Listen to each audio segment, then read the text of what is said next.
سعید مقبری نے بیان کیا اور ان سے ابو ہریرہ رضی اللہ عنہ نے بیان کیا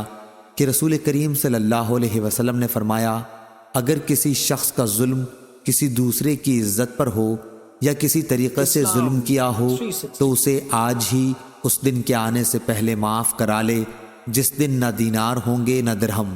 بلکہ اگر اس کا کوئی نیک عمل ہوگا تو اس کے ظلم کے بدلے میں وہی لے لیا جائے گا، اور اگر کوئی نیک عمل اس کے پاس نہیں ہوگا تو اس کے ساتھ ہی مظلوم کی برائیاں اس پر ڈال دی جائیں گی۔ ابو عبداللہ حضرت امام بخاری رحمہ اللہ نے کہا کہ اسماعیل بن ابی اویس نے کہا، سعید مقبری کا نام مقبری اس لیے ہوا کہ قبرستان کے قریب انہوں نے قیام کیا تھا۔ ابو عبداللہ امام بخاری رحمہ اللہ نے کہا کہ سعید مقبری ہی بنی لیث کے غلام ہیں، پورا نام سعید بن ابی سعید ہے اور ان کے والد ابو سعید کا نام کیسان ہے۔ صحیح بخاری حدیث نمبر 2449۔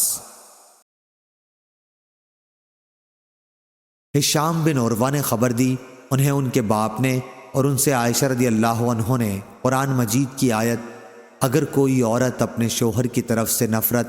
یا اس کے منہ پھیرنے کا خوف رکھتی ہو کے بارے میں فرمایا کہ کسی شخص کی بیوی ہے لیکن شوہر اس کے پاس زیادہ آتا جاتا نہیں بلکہ اسے جدا کرنا چاہتا ہے،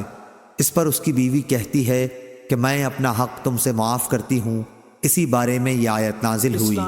صحیح بخاری حدیث نمبر 2450۔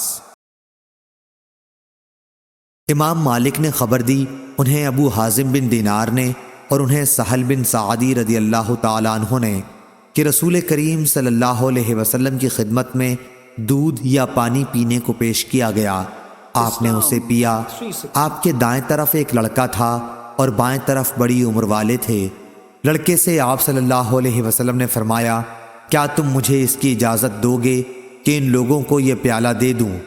لڑکے نے کہا، نہیں اللہ کی قسم یا رسول اللہ صلی اللہ علیہ وسلم، آپ کی طرف سے ملنے والے حصے کا ایثار میں کسی پر نہیں کر سکتا۔ راوی نے بیان کیا کہ آخر رسول کریم صلی اللہ علیہ وسلم نے وہ پیالہ اسی لڑکے کو دے دیا۔ صحیح بخاری حدیث نمبر 2451۔